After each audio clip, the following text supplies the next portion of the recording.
I'm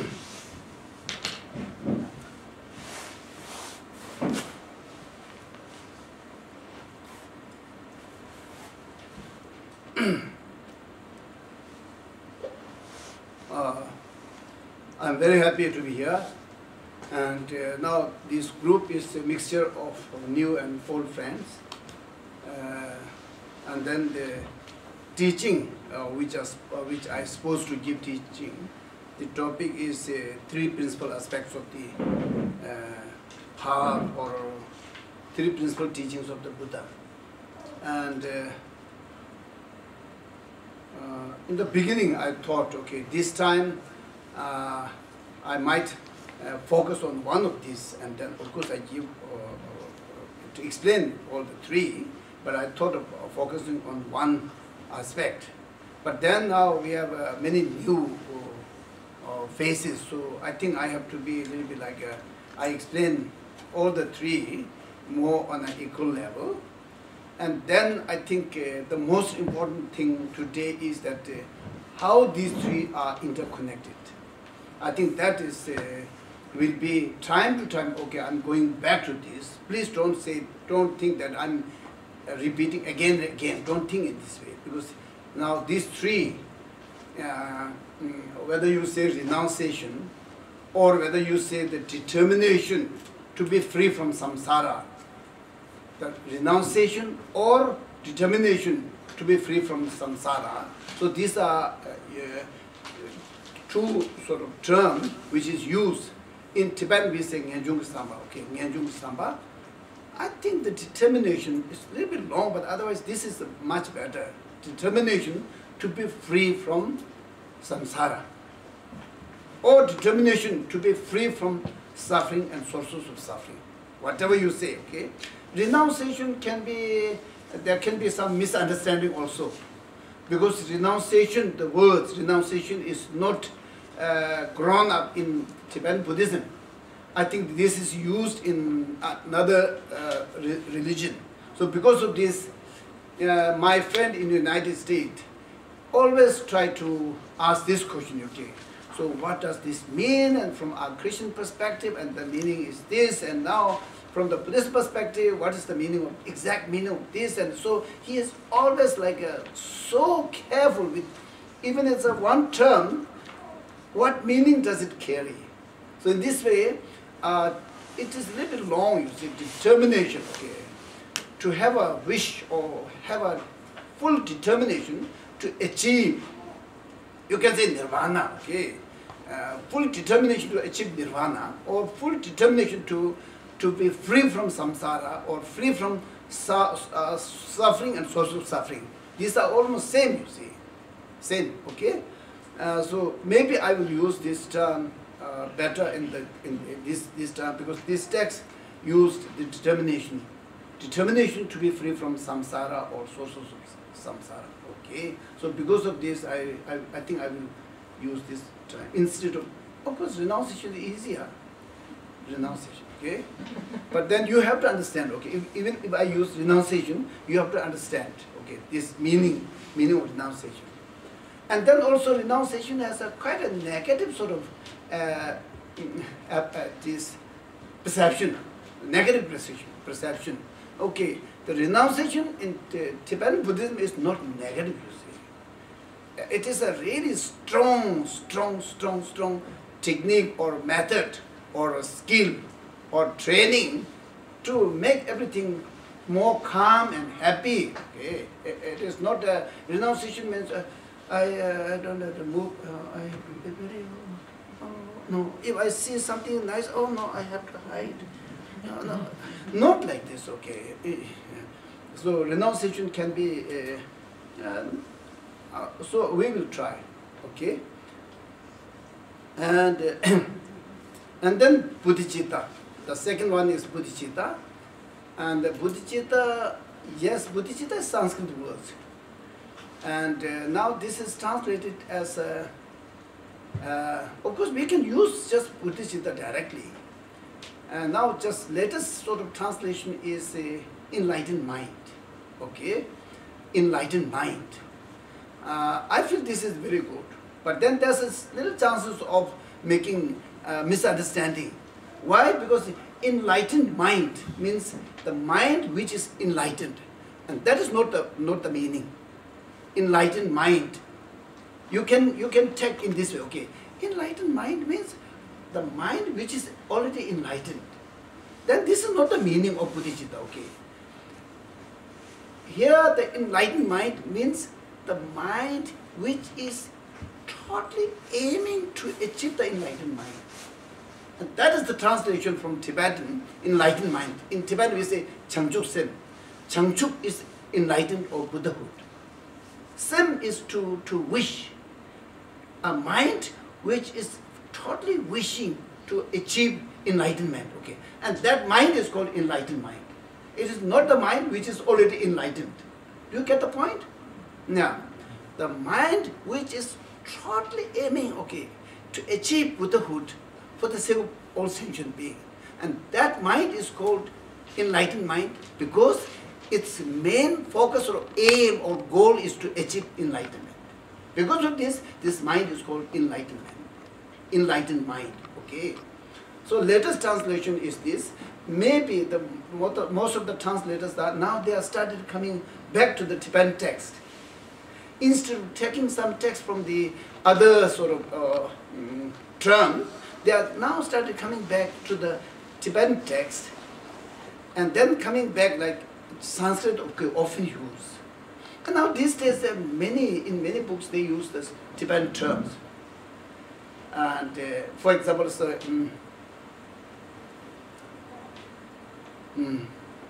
so that is also used as it's a Tibetan term, but this is used in the English books. There are few terms because they don't have any equivalent term which expresses the same meaning, exact meaning. So this is one clarification. The second one is bodhicitta or enlightened mind.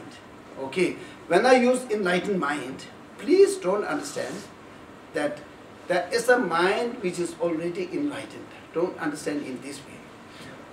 It is a mind which is wishing to achieve enlightenment. Okay, that is the taken from Matthias' text, which is called Semje Bani Shenduen Chi Yangda Zobe Changchut. Semje Bani Shenduen Chi Yangda Zobe Changchut. Another explanation they say Semje Bani Shenduen Yangda Zobe Changchut. And then two different types of bodhicittas. So Semjepa means whiten the mind. Semjepa means whiten. Why? Because in the beginning we are focused for one person. Okay, I wanted to be happy. Determination to be free from samsara. Focus on just I really wanted to achieve nirvana. I wanted to achieve nirvana. Okay. Now this way of thinking or approach, they think that this is not okay. This is so narrow. And then sem is mind. Ke means make it bigger. Okay, make it bigger. Or how? Thinking all sentient being or every human being. That they only thinking one person is so narrow. So make it widen. Semjepa. Okay, semjepa. That is the meaning. Then that is, how can this be achieved? If we achieve enlightenment, then full bodhicitta will be possible. See, so starting point is we have to think for everybody, every sentient being. Okay, either it's removing problem or making happy. We have to include all sentient beings, and that makes the mind so big. Okay, so big. And that is why in the text this is Semje. We say Semje. Okay. When we are studying about Panchaparamita, this is like about 2 months class, 2 months study.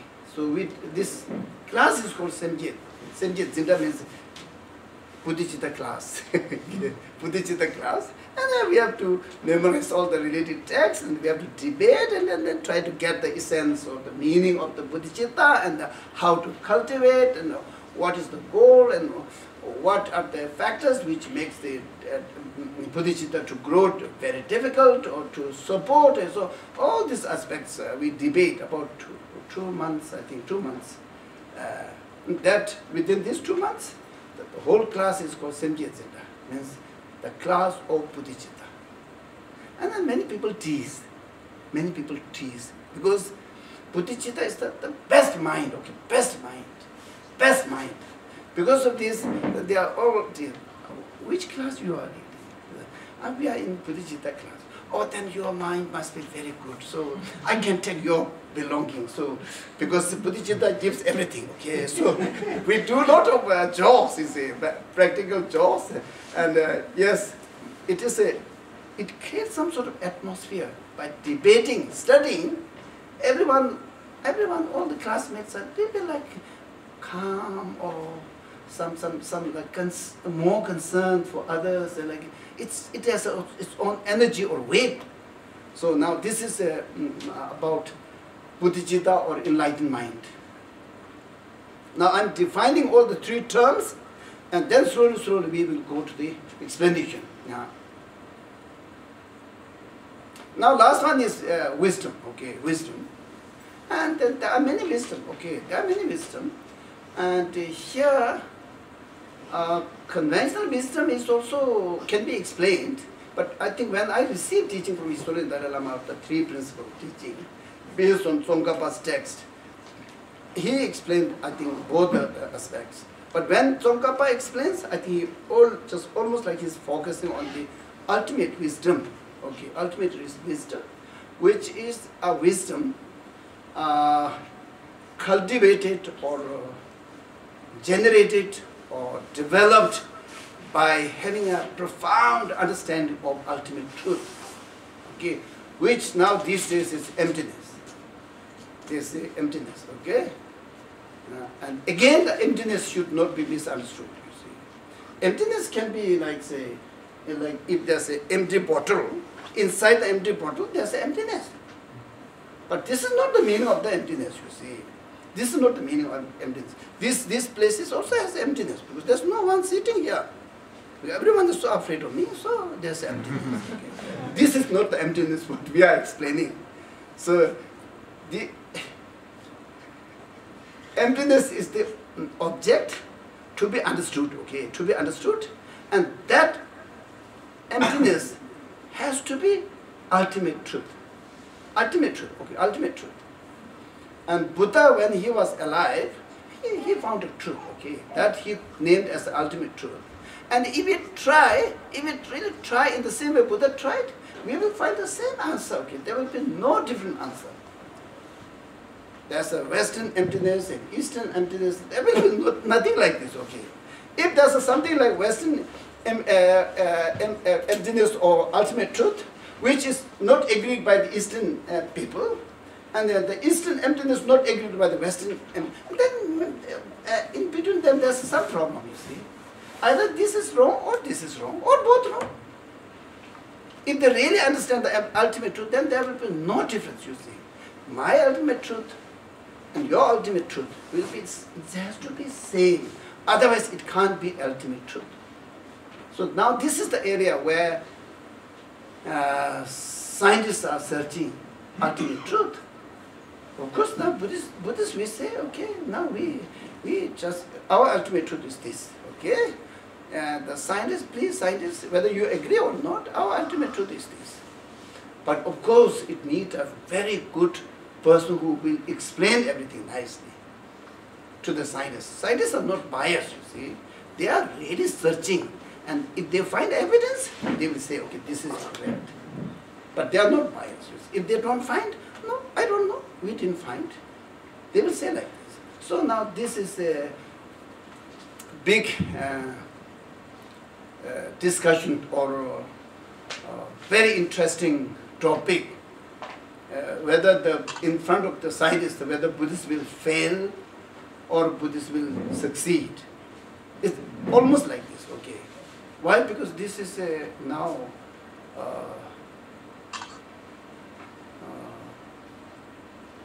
especially those who are very intelligent.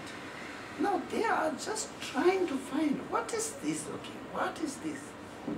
What is this? But then way of searching has to change a little bit.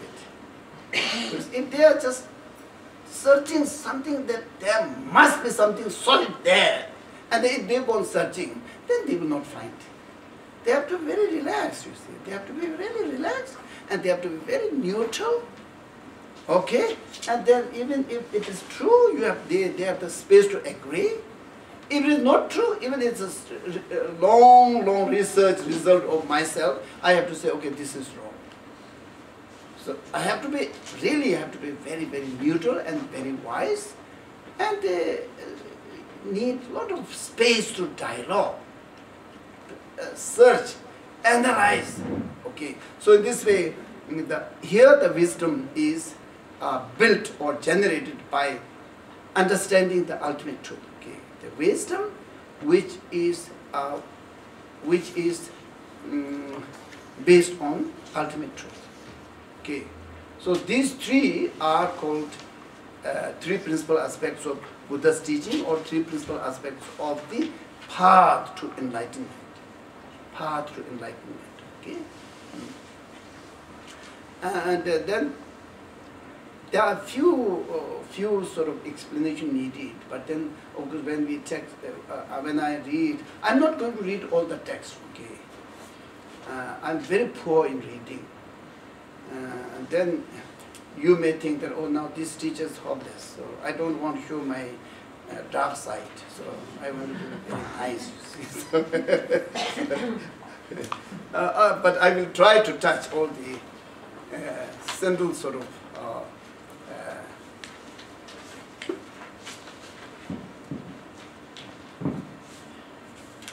now, I think I didn't talk anything about motivation. Motivation, okay. We are not here. We are not here to find a business venture. We are not here. Okay. We are not here to find a good business venture. Okay. We are not here to have a tour which will uplift our ego. We are not here. Okay. So, and then also we are not here just to get a worldly sort of names or fames or level or power or position. We are not here. For those all are, we have to keep it a little bit away from us. And today why we are here is we really wanted to understand, okay, we really wanted to understand what is the determination to be free from samsara and sources of samsara. And we really like to understand the bodhicitta or enlightened mind. And yesterday I was reading a text written by a great practitioner called Kunulama Rinpoche.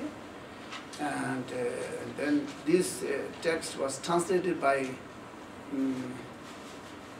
a really profound Geshe called Dojidamdula. And so I was reading that text in Tibetan. And then his explanation was so good, you see.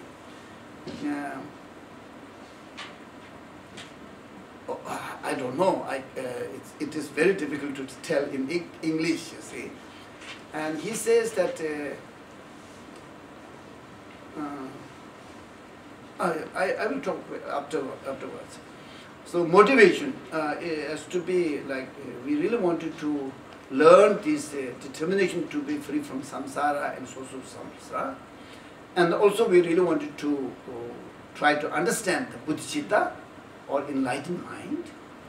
And then yes, there's so many spontaneous sort of misunderstanding or doubt or very bad thoughts or hatred or anger or jealousy. All these are coming, and then where these are coming from? And yes, these are coming from ignorance. And then to remove ignorance, which is the source of all the problem, ignorance. And then we need to understand the emptiness. Okay, we need to develop wisdom based on ignorance.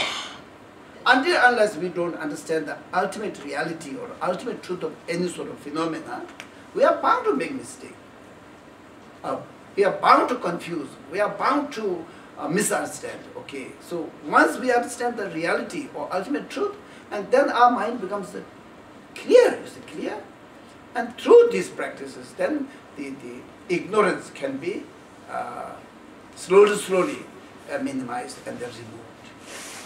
Once we succeed to remove ignorance, then all these unrelated or disturbing emotions will not arise in us. So this is the ultimate sort of goal. Okay. So our motivation should be now.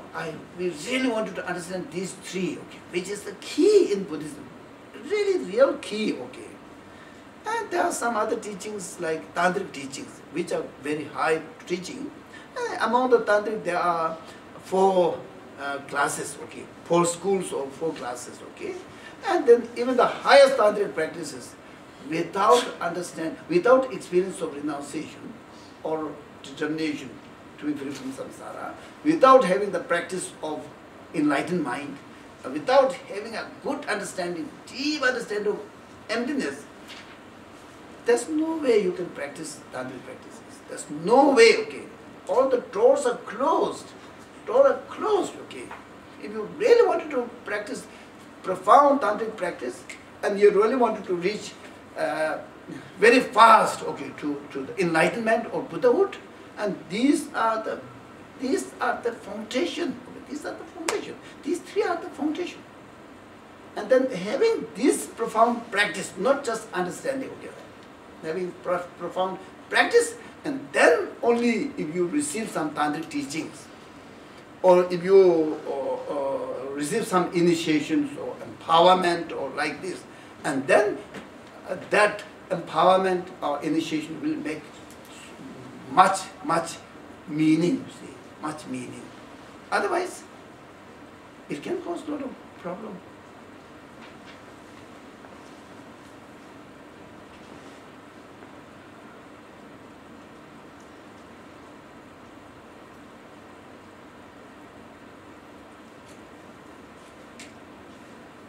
So the motivation is this, okay, we really wanted to listen these teachings and then try to understand this and try to get it so close to your heart, and you will practice every day in your profession, and during the meditation, and of course even in your daily life you will practice all these things, and then this practice will be the foundation to achieve enlightenment, or if someone wants to achieve nirvana, whatever, okay. Now, and then if some are really, if it grows like, okay, now I really want to do something for other sentient beings as soon as possible. I really want to do as soon as possible. Now time is running out, all the sentient beings are suffering. I want to do it so as soon as possible. Then perfect vessel for the perfect person to listen tantric teaching. Okay? Motivation.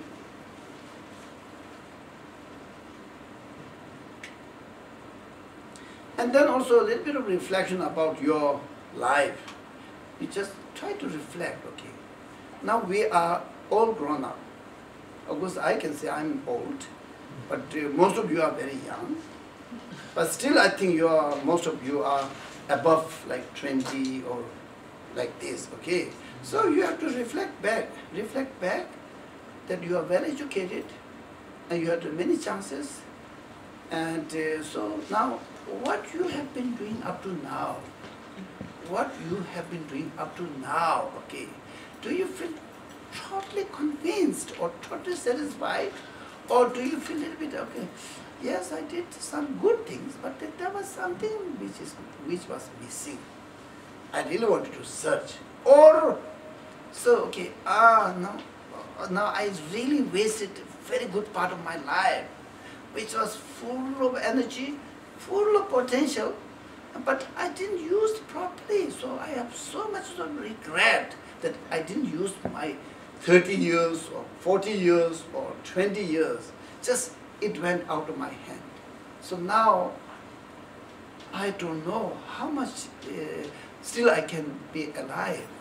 But now I really wanted to strive very hard to use my life in the best way. Okay? Best way, meaningful way. And then from the Buddhist perspective, and practice of these 3.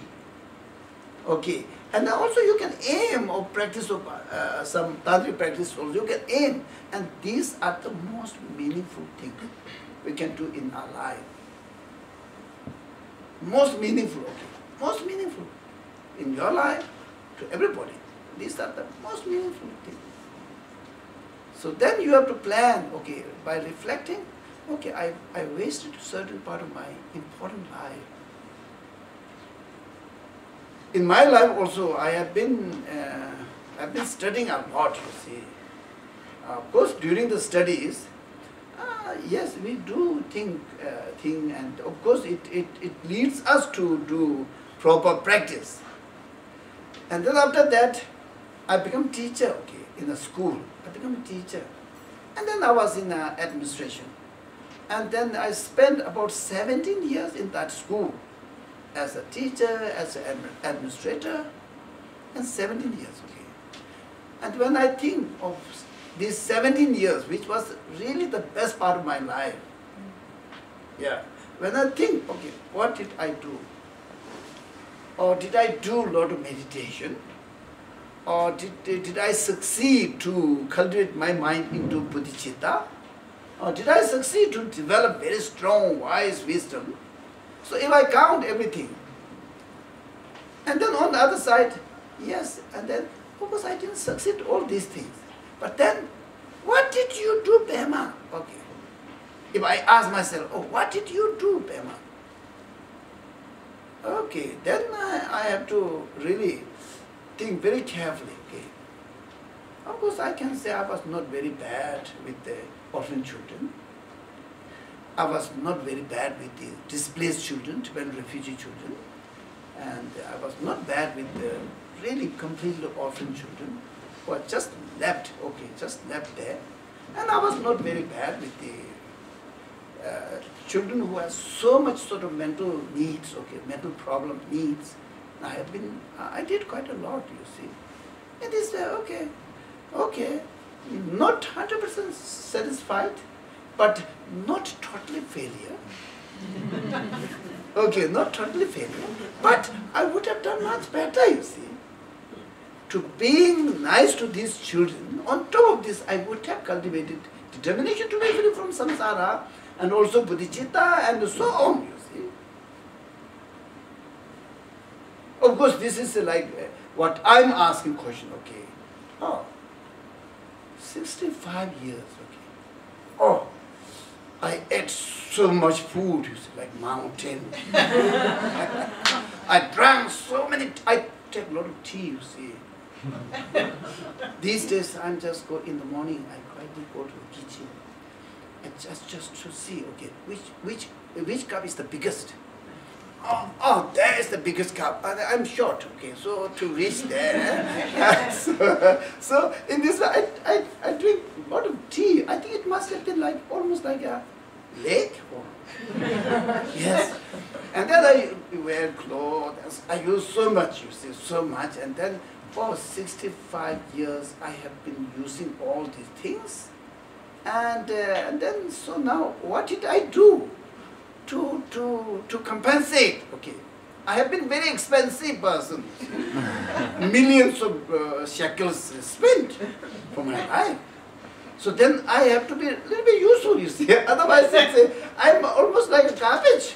I think I'm much worse than garbage, you see. Because garbage never eat. They don't need any shelter, they don't need any sort of nice school like this. Then I can feel like, I feel ashamed when I see garbage, you see. So it is very important to see what I have done up to now. Did I do something which I can say, okay, this I did very good, okay. I feel so happy, okay. This I can treasure all my life. Or say, oh yes, I did that terrible thing, so I think I hope I will be able to hide, so no one knows. Okay, so but pain is here, pain is here. So to check and reflect back what you have done, okay, up to now is very important. And then you don't have to fly away from where you are now. You don't have to fly away. You don't leave your nest, okay, just leave your nest, stay there nicely. But then stay there a little bit better than before. The room will be same, but your way of living there, you you really need to improve better. Okay? You don't have to fly from there, you see. And this is not healthy. Just remain there, just remain in your own nest, and then live much better than before. Yeah. Don't make any excuses, okay? Don't make any excuses. Say that I have no time, and my neighbor is very bad, my husband is very bad, my children are very bad, and the floor is a little bit like this, and then the light is not coming, and the water is also... Don't make any excuse, okay? Don't make... These are so unnecessary, okay? Unnecessary. Unnecessary, okay? If the husband is very bad, you develop a tolerance. You develop tolerance, okay? After all, that person is a human being. If the wife is very difficult, also tolerance. And try to make tolerance, and try to be more compassionate, and try to be more wise, you see? And to change the life. In this way, then the family will be more harmonious, friendly to each other, supportive to each other, okay? So don't make that, I am the best. All the mistakes are made by this and this and this. Do you make mistakes? No, I never make any mistake. Don't do like this, okay? This is the most terrible thing. So try to be realistic. Try to be realistic.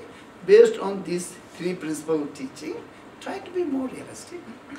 And try to change your way of thinking, way of behavior, way of communication with others. Try to change. Okay? Try to change that level. And see, after 2-3 years, just check yourself, am I really on a good direction, or am I losing all my good things, or gaining some good things? Check. Time to time you have to check. Okay, so this has to be the motivation. This is going down. I think it's no problem, yeah. Can you hear me? I think it's okay. Yeah, yeah. I think yeah.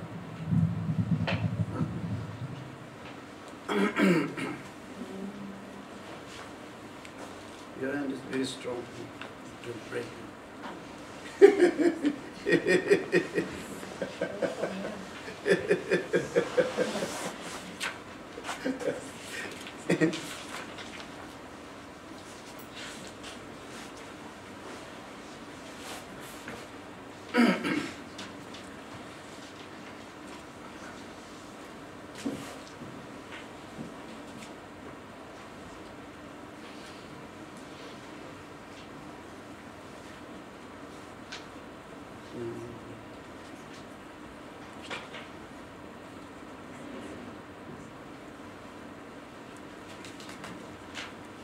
Then I will say like this, okay.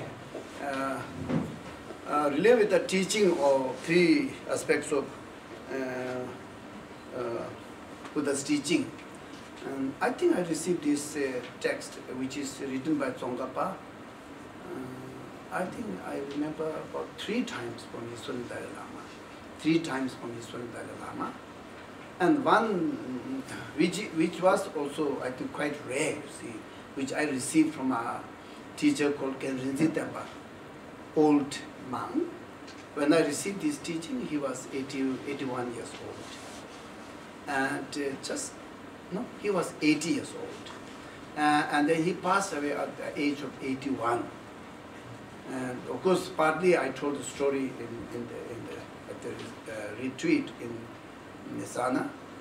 So he was one of the most renounced teacher in Tibetan community. Of course, he was just like in the beginning, he just remained as like himself as like a just totally ordinary monk. He didn't show any sort of his profound practices and knowledges and teachings. He remained totally simple, very simple, okay? Very simple, and then like almost like pretending that he really don't know anything. Okay, and then also when you see his clothes and physical appearances, and like he's like almost like of course it's very bad to use these words, but he's like totally like a beggar, you see. And because of this, no one knows that he was such a great practitioner. But then His Holiness was searching him. His Holiness was searching in 70s, okay, he was searching, no, late 60s, he was searching this great teacher. And he came to this, to His Holiness audience and asked the security officers, said that I need an audience from His Holiness Dalai Lama. They didn't know. So there's there's no audience for His Holiness Dalai Lama. You come next time, and it remained. I think he went back and forth several times. And one day, then they came to know that Kenisit was there, and then of course His Holiness came to receive him, and then also His Holiness requested him to give teaching, and of course he refused to give teaching. He ran away from there, and. One of my friends, now he passed away many years ago, and he went to search where is this Kenisit who escaped, because His Holiness requested him to give teaching, particular teaching, and then this teacher who ran away, disappeared, disappeared, and His Holiness said, okay, please search him, and they searched, and then found in Bir. Okay, some of you went to Dharamsala, Bir in a very small family, he was hiding himself there.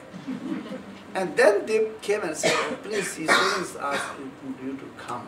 And so we sent there. And then he said, okay, His Holiness has to promise. He has to promise that he will not prostrate to me. Prostration, okay? When we give teaching, always prostrate, okay? So he said, okay, His Holiness has to promise that he will not prostrate to me. If he prostrate to me, and then all what I have earned up to now will be totally disbalanced, you see. Because he is such a huge sort of teacher.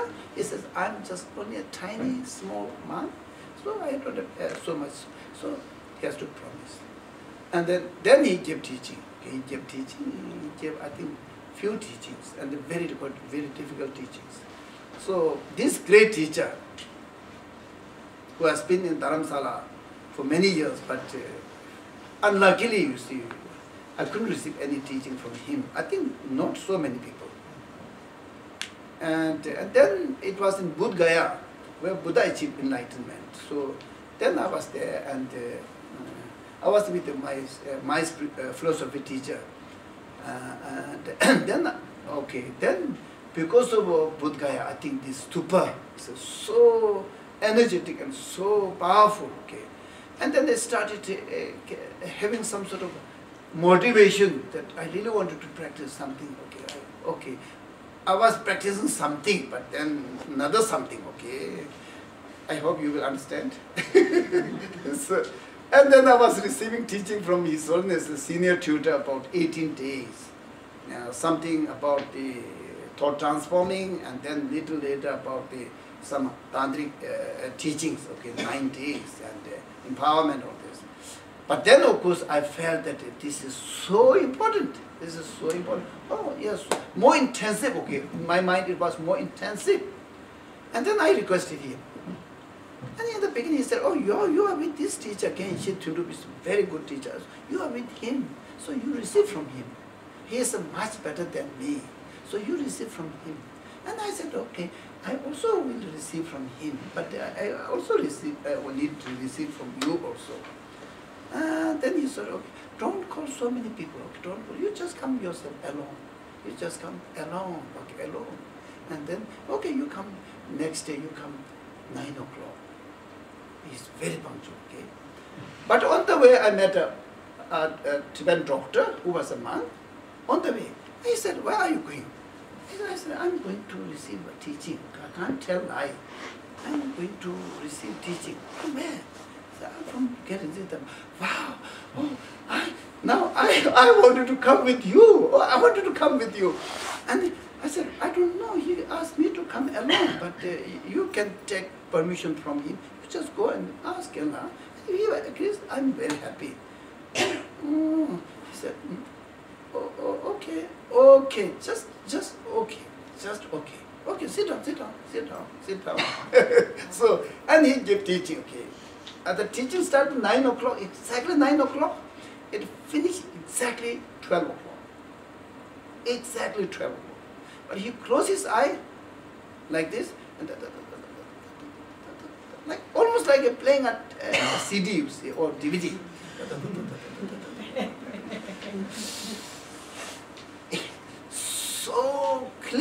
So clear, you see.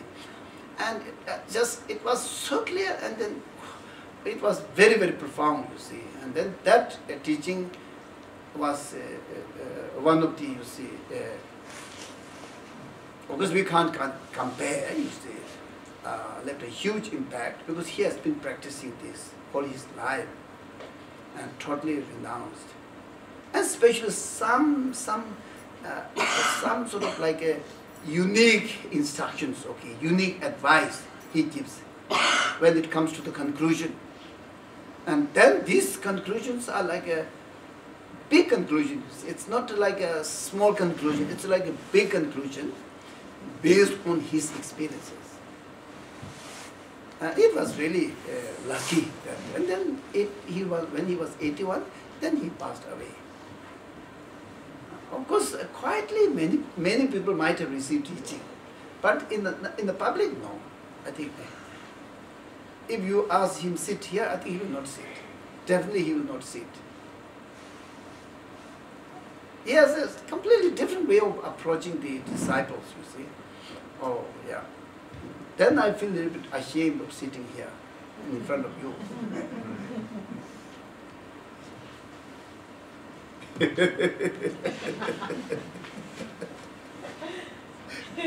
So many unnecessary things are coming, you see, to my mind.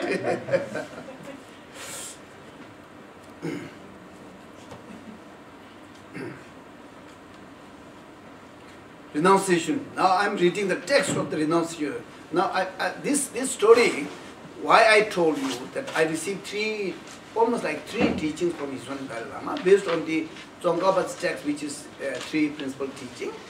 And I received teaching from Kenisit Tempa.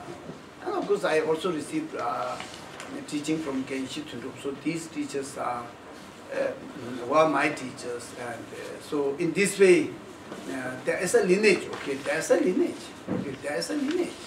And of course we are not going to use all the text, but still there is a lineage, okay.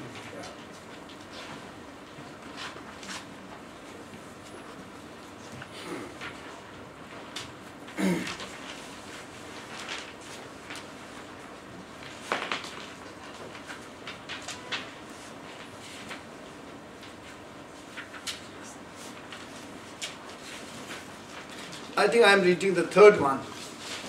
According to the text, I think I am reading the third one, which is directly related with the renunciation, okay. Yeah. All this homage and all others are just we escape because we are only 2 days. And then we are very busy.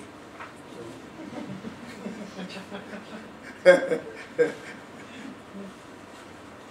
Why I am busy?